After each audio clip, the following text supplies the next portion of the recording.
Hey guys, in this video, I will show you how to generate reports in Zoho CRM. Alright, so let's begin with the video. First things first, log into your Zoho CRM account. Once you're logged in, direct your attention to the left-hand side of the screen where you'll find a range of options. Click on the one labeled Reports. Once you've landed in the Report section, you're going to want to create a new report. To do this, simply click on plus icon.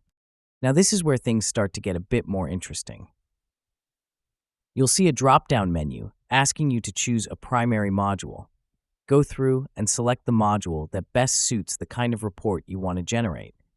You'll notice plus icons around the module. Hovering over these icons will show you which ones allow you to add parent or child modules. Let's say you decide to add a parent module. Click on the green plus icon situated above your primary module.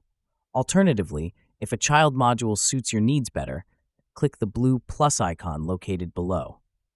These features allow you to expand your report by incorporating different but related sets of data, giving you a fuller picture of what's occurring in your CRM.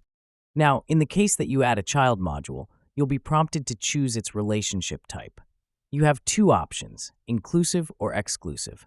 Choosing inclusive will include data entries that appear in all selected modules, whereas exclusive will only include entries unique to the chosen modules. After you've settled on all the modules and relationships you want to include, the next step is hitting the Continue button.